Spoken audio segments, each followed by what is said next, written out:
dari Nias. Saya sudah di Sidempuan sekitar 1 tahun yang lalu, dan karena ada pindah tugas kerja saya, dan saya bawa keluarga saya, dan itu anak pertama saya, namanya Levin dulu. Dan kebetulan sebenarnya minggu lalu Pak Pandiangan sudah mengajak saya ke sini, tapi karena saya mempunyai tugas juga bahwa pelajaran diskusi sekolah sahabat di Sidempuan, jadi saya sampaikan ke dia saya punya tugas di sini, mungkin lain kali atau waktu selanjutnya. Kemudian Pak Pandiangan kemarin beberapa hari yang lalu, hari Minggu yang lalu, disampaikan bahwa bagaimana ada kesempatan pergi ke Sujungkit. Saya bilang bahwa boleh, sahabat ini kita akan pergi bersama-sama. Makanya kemarin dia WA pastikan saya untuk datang ke Sujungkit ini untuk apa? Supaya saya berkhotbah dan Bapak ini yang ambil. Makanya saya datang ke sini untuk bertemu dengan Bapak Ibu semuanya yang satu iman kepada kita. Baik Bapak Ibu, terima kasih atas kesempatannya. Judul khotbah saya pada Sabat siang ini yang berbicara mengenai menikmati kebaikan Tuhan. Bapak Ibu Saudara yang kekasih, kalau kata menikmati itu, kita posisi senang atau susah? Saya rasa Bapak Ibu semuanya pasti merasakan kalau menikmati itu pasti merasa senang ya, merasa bersuka cita. Nah, di sini apalagi menikmati kebaikan Tuhan. Bapak Ibu Saudara yang kekasih, pasti selama ini juga sudah merasakan banyak kebaikan Tuhan yang diberikan kepada kita. Kita jangan melihat susahnya saja Bapak Ibu ya, karena kadang orang kan hanya melihat aduh susah kehidupan. Tapi yakin dan percayalah bahwa kebaikan Tuhan itu jauh lebih banyak, jauh lebih banyak yang diberikan Tuhan kepada kita. Karena apa? Saya yakin dan percaya, karena Bapak Ibu masih bisa datang ke gereja ini pada saat ini, masih bisa berkumpul, masih bisa menghirup udara segar. Itu adalah bukti daripada apa? Daripada kebaikan kita. Jadi untuk itu ketika kita sudah mengakui dan menikmati ataupun menerima kebaikan Tuhan, maka kita harus apa? Menikmatinya. Menikmati itu ya dengan cara bersyukur Bapak. Jangan sampai bahwa kita menerima kehidupan kita ini dengan penuh kekecewaan dan dengan penuh kesia-siaan. Tuhan juga tidak mau kita hidup di dalam penderitaan. Tuhan juga tidak mau kita hidup di dalam kesusahan. Karena Tuhan juga berikan kekuatan kepada kita. Tuhan juga memberikan sukacita di dalam kehidupan kita. Bapak Ibu pasti tahu bahwa bagaimana perjalanan dari rumah Bapak Ibu sampai ke gereja itu merupakan kebaikan Tuhan yang patut kita syukuri. Karena kita berbeda dengan orang-orang yang di sekitar kita. Bapak Ibu mungkin sudah beberapa tahun menjadi seorang Advent yang setia. Ini itu adalah cara kita untuk lebih dekat kepada Tuhan, cara kita menikmati hidup kita Bapak Ibu.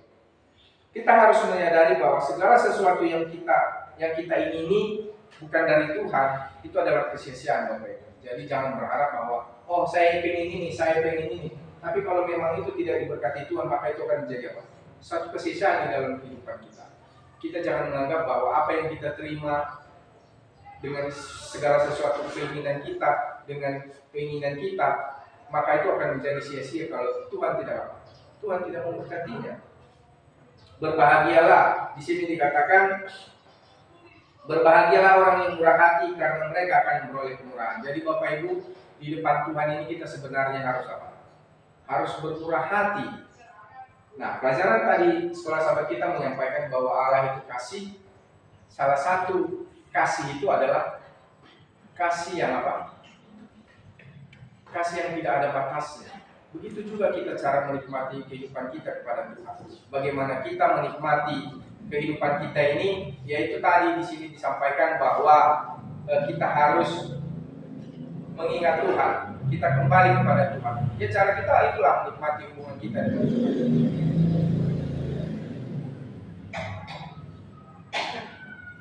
Bapak Ibu saudara yang terkasih, bahwa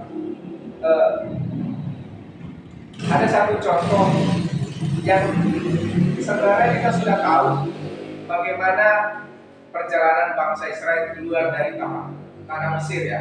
Bapak Ibu tahu sebenarnya berapa lama mereka harusnya sampai ke tanah Kanaan? Harusnya 40 hari. Tetapi karena mereka tidak bisa menerima, tidak bisa menikmati apa yang diberikan Tuhan kepada mereka, sehingga mereka sampai 40 tahun karena mereka tidak menikmati, tidak mau mereka terima apa yang diberikan Tuhan kepada mereka, mau sesuai dengan keinginan hati dan pikiran mereka. Apa sih sebenarnya yang susah dalam menerima kebaikan Tuhan? Justru kalau saya rasa wujud nyata Tuhan pada saat di zaman Israel itu lebih nyata daripada kita ya.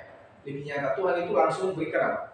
Mukjizat. Kalau sekarang kita mungkin masih harus berdoa dulu, masih harus melalui orang lain kita bisa menerima bantuan. Tetapi langsung pada saat zaman bangsa Israel, tangan Tuhan langsung apa?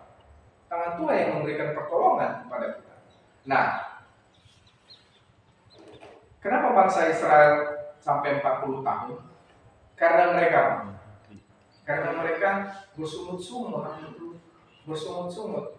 Jadi artinya kalau berarti mereka tidak menikmati perjalanan mereka dari Mesir sehingga mereka bersungut-sungut. Begitu juga dengan kita. Kita jangan mau seperti bangsa Israel yang sebenarnya Tuhan sudah rencanakan kehidupan kita seperti ini. Tetapi karena kita tidak mengikuti jalan yang diberikan Tuhan kepada kita, tetapi ketika kita tidak mau datang kepada Tuhan, sehingga kita semakin jauh daripada Tuhan. Bapak Ibu, kita jangan sampai mau seperti bangsa Israel yang sebenarnya Tuhan sudah rencanakan 40 hari, tetapi karena mereka keras kepala, tetapi mereka karena bersungut-sungut dan tidak mau menurut, maka mereka sampai 40 tahun. Yang mereka keluar dari tanah Mesir itu berapa puluh ribu mereka, tetapi yang hanya berapa orang? Hanya 2 orang, Bapak Ibu. Bisa Bapak Ibu bayangkan artinya bahwa selama perjalanan 40 tahun itu mereka banyak yang meninggal. Gara-gara apa? Ya karena persungutan mereka. Karena apa? Karena mereka tidak mau menerima apa yang disampaikan Tuhan. Jadi cara kita menikmati hidup kita ini, cara kita menikmati hubungan kita dengan Tuhan, maka kita harus mengikuti apa? Mengikuti Tuhan, Bapak Ibu. Mengikuti Tuhan. Nah, pertanyaan yang penting yang harus kita renungi adalah apa yang harus kita lakukan untuk mengalami kebaikan Tuhan di dalam hidup kita. Berdasarkan firman Tuhan dalam kitab Matapan 3 ayat 22 sampai 24, maka ada beberapa hal penting yang harus kita lakukan, yaitu yang pertama, cara menikmati hubungan kita dengan Tuhan, yaitu kita harus menjadi sahabat Tuhan. Cara kita menjadi sahabat Tuhan di dalam Yohanes 15 ayat 14 sampai 15 disampaikan bahwa kamu adalah sahabatku jikalau kamu berbuat apa yang kuperintahkan kepadamu. Jadi Bapak Ibu, kalau kita mau menjadi sahabat Tuhan, maka kita harus apa? Kita harus melakukan apa yang diperintahkan oleh Tuhan. Jadi kalau namanya orang yang bersahabat itu adalah orang yang sevisi, sepemikiran, makanya mereka cocok. Kalau kita cocok sama orang, maka kita bisa bersahabat dengan dia. Tetapi kalau kita tidak cocok, maka kita tidak bisa bersahabat dengan dia. Karena pemikiran kita dengan pemikiran dia itu apa? Bertolak belakang. Jadi Bapak Ibu, kita jangan mau seperti itu. Jadi apabila kita mau menjadi sahabat Tuhan, maka kita harus apa? Mengikuti Tuhan. Kita tidak mungkin Tuhan mengikuti kita. Itu tidak mungkin. Karena Tuhan adalah pencipta kita. Kita yang harus apa? Mengikuti Tuhan. Jadi Bapak Ibu Saudaraku, kita harus menjadi sahabat Tuhan dengan cara yang pertama adalah kita harus mau apa? Mengikuti perintah Tuhan. Yang kedua, belajar untuk mengukur diri sendiri. Di dalam Matius 7 ayat 1 disampaikan, jangan kamu menghakimi supaya kamu tidak dihakimi. Maksudnya adalah agar supaya kita bisa dilatih oleh Tuhan untuk mengintrospeksi diri kita, bukannya memeriksa keberadaan orang lain. Kalau Tuhan yang mengatur hidup kita, maka Dia akan menuntut kita meraih kemenangan di dalam hidup kita. Kadang-kadang dalam kehidupan kita ini kita terlalu banyak orang lain, terlalu banyak kita menghakimi orang lain sampai kita lupa di mana posisi kita berada pada saat ini. Bapak Ibu Saudaraku yang terkasih, mulai saat ini kita harus bisa mengintrospeksi diri kita. Kita harus bisa tahu posisi kita di mana. Kita jangan terlalu memikirkan orang lain. Sementara diri kita tidak tahu, kita tidak kuasai diri kita. Jangan sampai nanti hanya gara-gara orang lain kita jatuh ke dalam dosa. Nah, itu yang kadang terjadi di dalam kehidupan kita karena kita terlalu banyak mengurus orang lain ataupun mencampuri urusan orang lain yang sebenarnya tidak pada posisi kita, sehingga kita terjebak di dalam kehidupan itu, sehingga kita semakin jauh daripada Tuhan. Di sini disampaikan bahwa kita harus mengukur diri kita harus mengintrospeksi diri kita, bagaimana kita harus kita mengatur diri kita supaya kehidupan kita itu mau dituntun oleh Tuhan.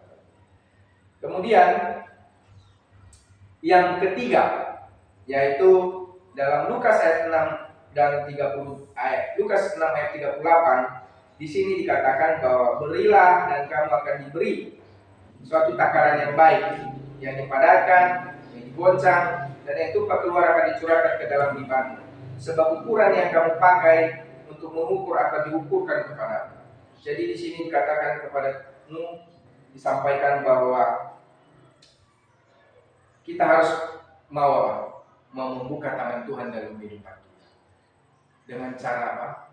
Dengan cara kita juga harus menyalurkan kasih kita, memberikan kasih kita kepada Tuhan, kepada orang lain. Jangan sampai di sini dikatakan bahwa sebab ukuran yang kamu pakai untuk mengukur akan diukurkan kepadamu. Jadi apa yang kita berikan kepada orang lain, Tuhan akan memberikan itu juga kepada kita. Artinya bahwa kalau dulu waktu saya kecil ada pesan mama saya waktu kecil disampaikan bahwa lebih baik memberi daripada menerima.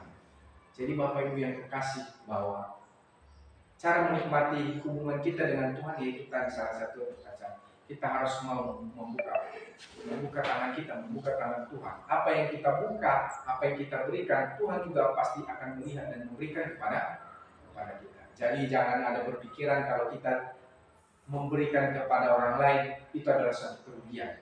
Bapak Ibu jangan berpikir seperti itu, karena Tuhan juga akan memberikan kepada kita. Tidak ada sama seperti kita memberikan perpuluhan. Tidak ada kita jadi miskin karena kita memberikan persembahan kita. Tidak ada kita jadi miskin karena kita memberikan perpuluhan. Tetapi Tuhan akan memberikan Memberikan berkat yang berlipat ganda yang dalam kasat mata kita tidak tahu sebenarnya itu dari mana. Karena kalau misalnya mungkin Bapak Ibu sudah lebih pengalaman daripada saya, karena Bapak Ibu sudah mempunyai anak dan sudah mempunyai cucu. Bagaimana dulu saya mendengar pengalaman orang tuanya, bagaimana sebenarnya mereka itu menyekolahkan anaknya, yang sebenarnya kalau mereka pikir secara logika, mereka itu sebenarnya tidak sanggup.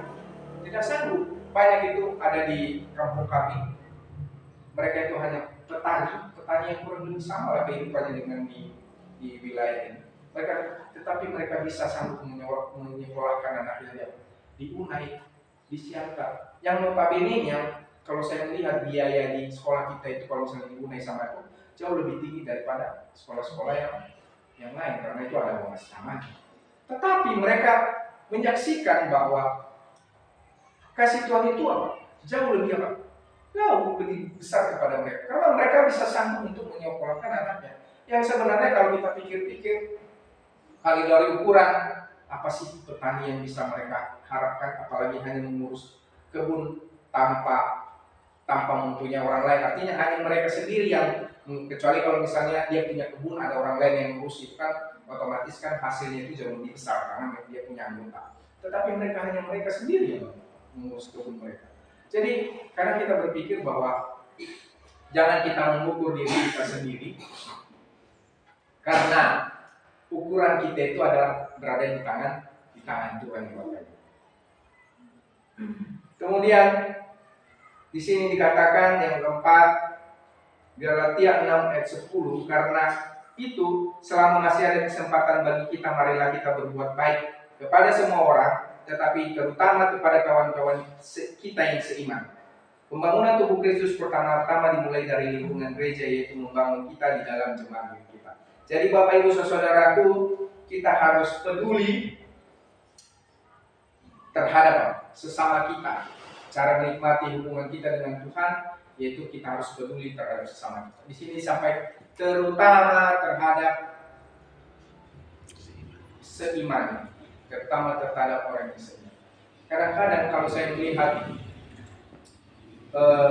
di Advent ini, nggak tahu ya di luar, kadang yang seiman kita itu jauh lebih dekat daripada yang satu darah dengan kita.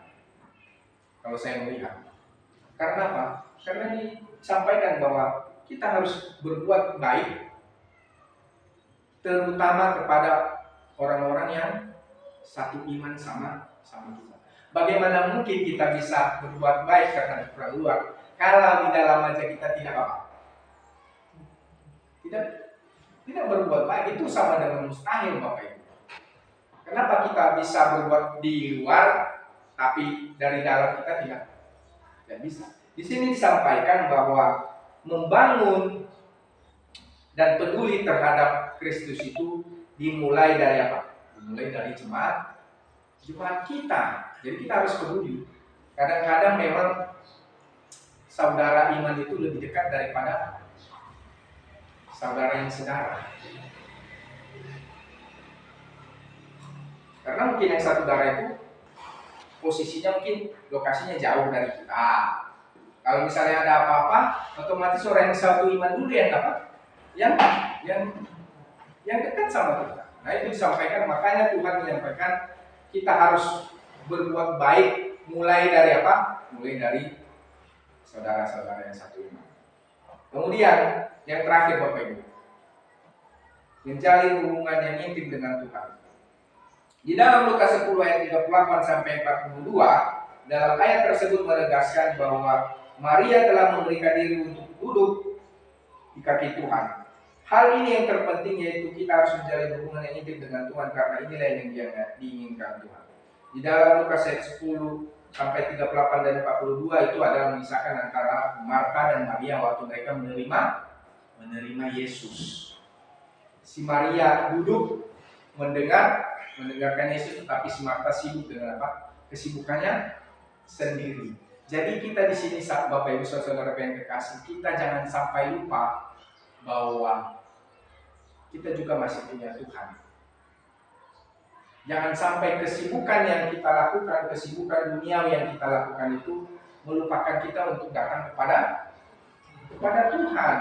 Nah, kalau dulu saya waktu kecil, hari Jumat itu, Jumat siang itu pulang sekolah itu, kalau menurut saya itu adalah hari yang paling senang bagi saya. Karena malam itu ada hari Sabat sampai dengan besoknya. Kalau dulu waktu kecil, kalau hari Sabat itu sepertinya di rumah itu apa? Tenang. Tidak seperti hari Senin sampai Jumat, hari Kamis dari hari Minggu. Karena kalau dulu mungkin kalau misalnya hari Senin masih ada yang belum pulang kerja, atau masih ada yang keluar. Tapi kalau sudah hari Jumat Bapak Ibu, malam Sabat itu orang ngumpul semua di rumah. Apalagi dulu waktu di rumah itu tidak ada HP ya. Kalau sekarang mungkin masih ada HP, dia pergi ke kamar. Tapi dulu mereka ngumpul di dalam, habis makan malam itu mereka ngumpul. Mereka apa kerjanya? Baca Alkitab, menyanyi sama-sama, persiapan untuk Sabat besok. Apa yang mereka lakukan Sabat besok? Jadi Bapak Ibu, itu adalah bahwa cara menikmati kita, hubungan kita dengan Tuhan, bahwa kita harus juga menyisihkan diri kita kepada Tuhan. Jangan sampai kita lupa diri kita, jangan sampai kita lupa oleh kesibukan kita melupakan apa? Melupakan Tuhan. Kalau dulu hari paling senang itu sebenarnya adalah hari Sabat sama Jumat malam. Karena dulu waktu saya kecil, HP tidak ada. Dulu waktu itu kan TV juga masih belum semua pakai TV.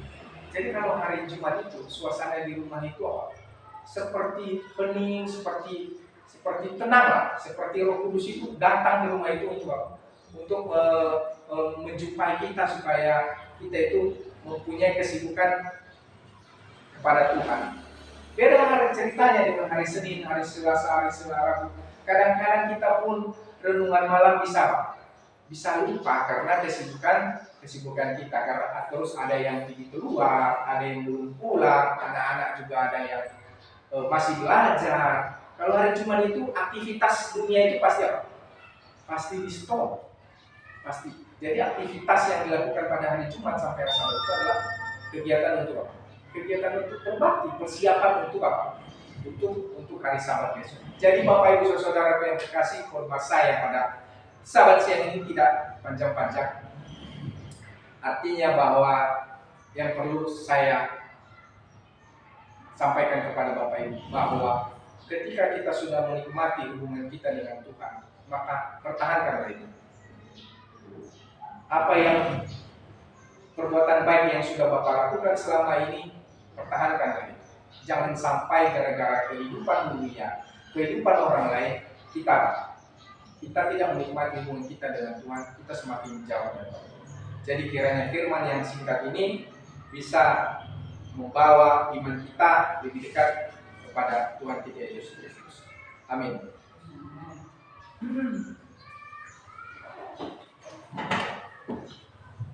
Amin.